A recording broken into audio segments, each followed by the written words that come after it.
Dans le sud de la France, nous retrouvons Liam. Trader pour compte propre depuis 8 ans maintenant, Liam est devenu un as du trading sur CFD. Ses collègues l'appellent même le Johnny Sins de la finance. Aujourd'hui, il nous ouvre les portes d'une partie de son passé. Car en effet, tout n'a pas toujours été facile pour Liam. Issu d'un milieu modeste, Liam a toujours rêvé de grandeur. Tout petit, il se voyait déjà enchaîner les soirées alcoolisées dans de somptueuses villas. Il envisageait même de se faire recruter comme organisateur de soirées pour son idole depuis toujours, Dan Bilzerian. Aveuglé par son ambition, la réalité le rattrapa. Délaissant les cours, Liam a toujours été un élève moyen et même dans certaines matières catastrophiques. Alors entre conseils disciplinaires, retard intempestif et bagarre en classe, retour sur le parcours d'un élève pas comme les autres. Un documentaire signé French Boy Production. Et salut les traders, j'espère que tout le monde va bien, moi ça va super. On se retrouve pour une nouvelle vidéo dans laquelle on va parler de mon parcours scolaire et de ma scolarité. Parce que vous êtes beaucoup à me demander sur le réseau, eh bien quelles études j'ai fait, jusqu'où je suis allé, quel est mon niveau académique. Donc je vais tout vous dire dans cette vidéo et en prime, restez bien jusqu'à la fin, on aura quelques-uns de mes bulletins que j'ai pu retrouver par-ci par-là, chez ma mère, chez mon père, dans mes profs. Non ça c'est pas vrai. Et je vais pas vous mentir, je savais très bien que j'avais jamais été un élève exceptionnel. Mais avec les bulletins que j'ai entre les mains là, je suis tombé de 4 étages. C'est pire que ce que je pensais, mais vraiment. Donc voilà, restez bien jusqu'à la fin parce que je vous en partagerai quelques-uns et ça montera crescendo les gars. Enfin bref, je vous en dis pas plus, on attaque la vidéo immédiatement. J'ai connu la richesse, mais j'ai connu aussi la pauvreté. Et j'ai choisi la richesse à chaque putain de fois.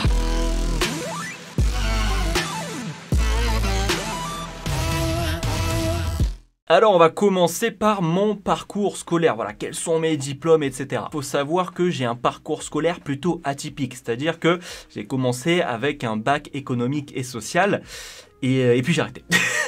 Voilà, après le bac, j'ai arrêté tout simplement. Alors j'ai fait 2-3 semaines, je crois, de fac, un truc comme ça, mais après ça a été salut. Parce que voilà, moi à l'époque, on dirait c'était il y a 100 ans, mais c'était il y a pas si longtemps que ça. À l'époque, c'était pour les filières générales, soit un bac S, donc scientifique, ce qui ne pouvait absolument pas être mon cas. Vous allez le voir juste après pourquoi. On avait le bac L, donc qui était littéraire. Pareil, c'était pas mon délire de lire 4 livres par trimestre. Et on avait la filière, le bac ES, économique et social, ce qui du coup me correspondait un petit peu, mais surtout c'était aussi par défaut, on va pas se mentir. Donc voilà, bac économique et social que j'ai eu à 10.03 les gars, c'est-à-dire que voilà, incroyable, et d'autant plus incroyable quand vous allez voir mes bulletins. Donc voilà, non, j'ai pas de bac plus 2, même un bac plus 1, j'ai pas les gars, j'ai juste un bac ES et puis c'est tout, sans mention, rien.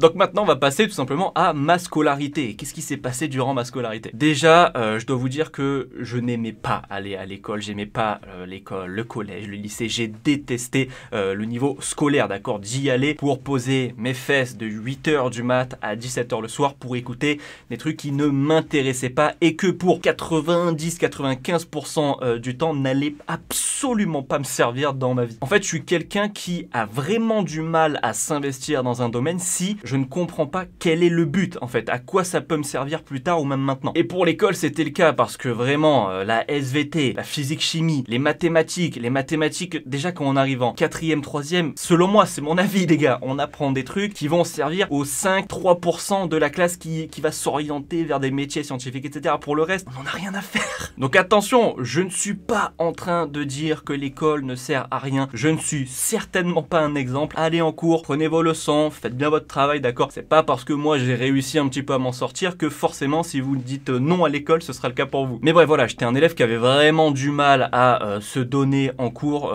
parce que je comprenais pas en fait à quoi la plupart des choses allaient me servir plus tard. Donc évidemment, si je trouve que ça me servira à rien, j'ai du mal à m'y intéresser tout simplement. Donc en fait, j'allais vraiment en cours. La seule motivation que j'avais pour aller en cours, c'était uniquement pour voir les copains. C'était vraiment juste pour aller voir mes potes et rigoler parce que vraiment, j'ai énormément rigolé. Ça se voit sur mes bulletins durant ces années scolaires. Donc collège, mais surtout lycée. C'est les années où j'ai le plus rigolé de ma vie. J'avais à chaque fois des classes exceptionnelles. Vraiment, j'ai eu des fous rires en classe, hors classe, pendant ma période de lycée, que je me rappellerai vraiment très longtemps. Après, j'ai pas été un élève minable du début jusqu'à la fin, c'est-à-dire que c'est vraiment, il y a eu des périodes. C'est-à-dire que pendant ma période collège, en 6e, j'étais un plutôt bon élève. J'ai même eu les félicitations un jour les gars, s'il vous plaît, applaudissez-moi. Donc dernier trimestre de 6e, mais en 6e ça allait, parce qu'on sort de la primaire en fait, on sort de l'école. Et on va pas se mentir, c'est rare d'être un cancre en école école primaire. Vraiment, si vous aviez de mauvaises notes en école primaire, bon, fallait faire un effort les gars. Je veux dire, c'est l'époque où vos parents peuvent carrément vous aider pour les devoirs parce que c'est vraiment pas très compliqué en général. C'est l'époque où vous êtes moins dans le délire, voilà, faire des soirées, sortir le week-end, aller voir ses potes, etc. Donc vous êtes vraiment principalement sur l'école. Hein. Donc bref, en 6e, ça allait plutôt bien. Sauf qu'est arrivé ensuite la 5e. En 5e, j'étais vraiment matrixé par les jeux vidéo. Je crois que c'est à cette époque que, voilà, MW3 est sorti, un des meilleurs Call of Duty. Tous mes potes, évidemment, jouaient aussi, on jouait ensemble. Enfin bref, c'était vraiment, en gros, ma 5e, ma période jeux vidéo à mort. Ce qui a fait que là, mes notes ont commencé vachement à chuter. Ensuite, en 4e, ça a été plutôt la période où, bah là, je sortais, voilà, le week-end ou les après-midi, aller voir mes potes dans ma ville, voilà, une petite ville, c'était pas immense, mais bon, il y avait près 15 000 habitants au maximum. Donc la 4e, c'est vraiment l'époque des sorties où pareil, bah là, j'étais plus sur les jeux vidéo, mais j'étais dehors carrément, donc évidemment, je faisais moins mes devoirs, etc. Donc les notes, pareil, chutaient, et je crois que ça a été une de mes pires années, la 4e. Et ensuite, en 3e, ben, là, c'est l'époque où, voilà, on commence à avoir des copines ou des copains, hein, j'en sais rien. Et voilà, en 3e, j'étais plus dans le mood tchatcher, essayer d'avoir des copines, voilà, les filles m'intéressaient à mort. Donc voilà, j'ai vraiment eu plusieurs périodes. La période 6e plutôt correcte, 5e jeux vidéo, 4e sortie et 3e les filles. Et ensuite le lycée tout simplement, bah, c'est ce que je vous expliquais juste avant. On était vraiment sur des cours qui ne m'intéressaient pas pour la plupart. Alors j'étais pas mal intéressé quand même par certaines matières comme l'anglais, l'histoire et puis c'est tout.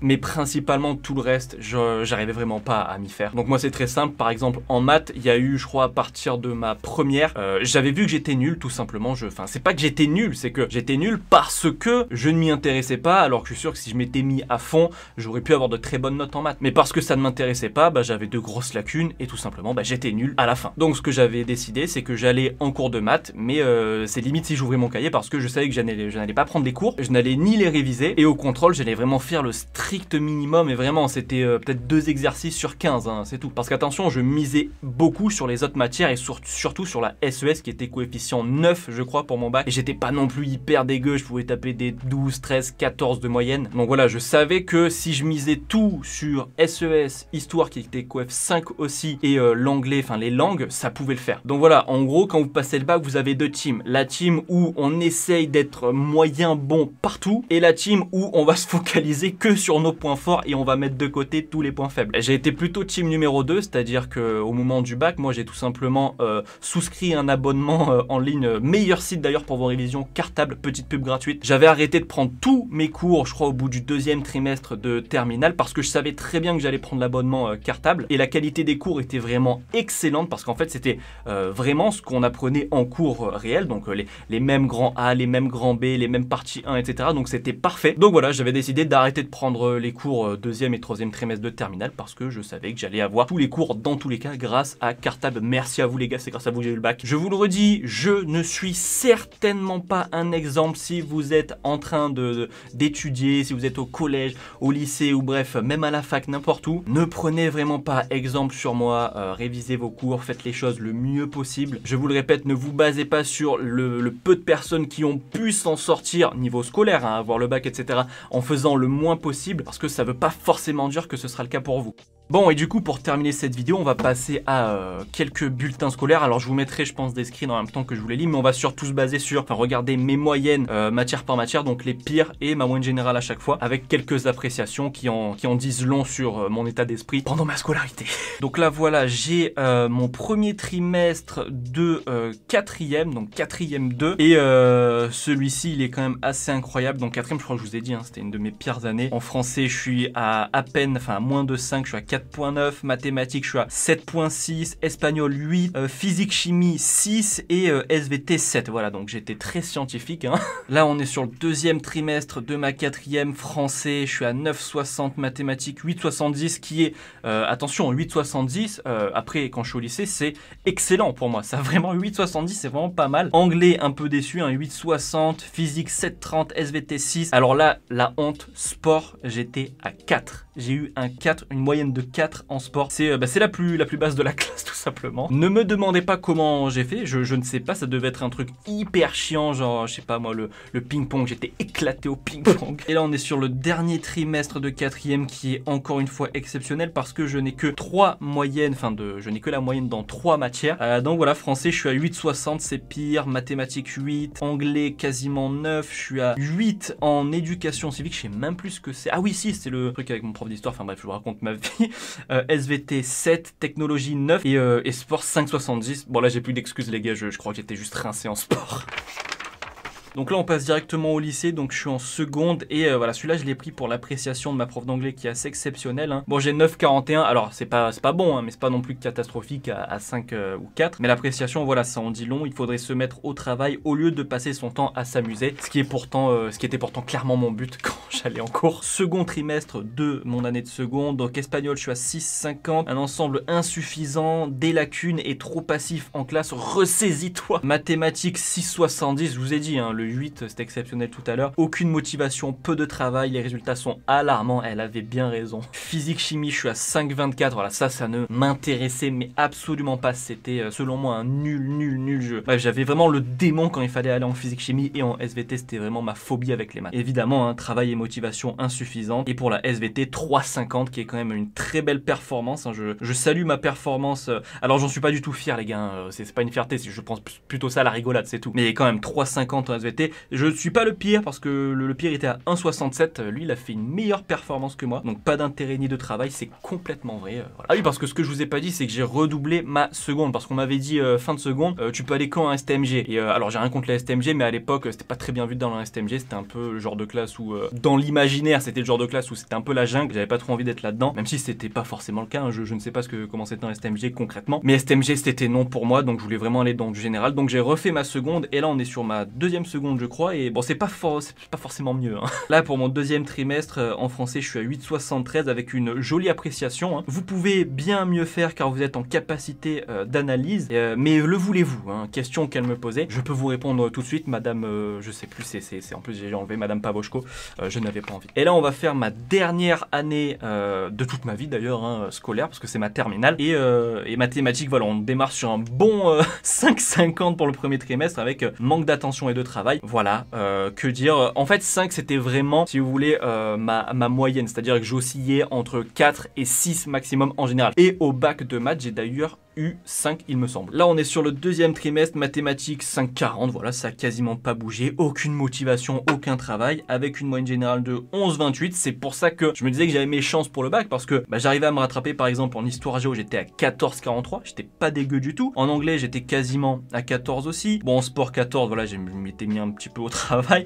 En économie approfondie j'étais à 12,70 et en SES j'étais à 12,30. Donc voilà, j'avais pas des moyennes catastrophiques. Pour le reste c'est vraiment en maths que je me faisais fumer la gueule les gars, c'était horrible. Et on termine avec le dernier bulletin du coup de ma vie, le troisième trimestre de terminale, qui est pas forcément fou, hein, moyenne générale à 8,68, et par contre une moyenne en maths qui est la plus basse que j'ai jamais eue je crois, qui est de 3,60 pour un total de 8 contrôles sur 8, hein. On n'est pas non plus sur une mauvaise note, on est vraiment sur une bonne moyenne avec aucune motivation, aucun travail, limite ma prof faisait un copier-coller de chaque trimestre à chaque fois pour mettre la même appréciation, je la comprends. Voilà, donc au niveau de mes bulletins, voilà, c'était vraiment pas la folie. Comme je vous ai dit, déjà au lycée j'avais abandonné certaines matières. Ce que vous devez retenir de cette vidéo par contre, je veux pas que si vous êtes devant cette vidéo et que vous avez de mauvaises notes, même si vous vous tuez, que vous vous disiez ben voilà je suis nul, j'arrive à rien, non c'est faux. Ce qui compte c'est vous, croyez en vous, donnez-vous les moyens de réussir vous dans le domaine qui vous intéresse. Si vous avez des diplômes, tant mieux, mais si vous n'en avez pas, ne baissez pas les bras, d'accord? Et voilà, je tenais vraiment à vous dire, à tous ceux qui ont peut-être actuellement de très mauvaises notes comme j'avais moi, ce n'est pas la fin du monde non plus, essayez de vous améliorer évidemment, mais je vous rassure, je veux pas que vous soyez vraiment au fond du trou, mon Dieu, qu'est-ce que je vais faire, je suis nul, pas du tout, d'accord? Si vous avez confiance en vous, si vous vous donnez les moyens à vous personnellement, je suis sûr que vous arriverez à atteindre vos objectifs, il n'y a pas de souci. Voilà, bah écoutez, c'était ma scolarité, voilà, mes études, voilà, je vous le répète, j'ai juste un bac économique et c'est tout. Dites-moi en commentaire, vous, quelles études vous faites et quel est votre projet? Voilà, ça m'intéresse de savoir à peu près quels sont les différents parcours qu'envisagent mes abonnés. Et puis voilà, c'est tout pour moi, je vous dis à dimanche 18 h pour une nouvelle vidéo d'analyse, courte vie mais légendaire comme d'habitude. Ciao!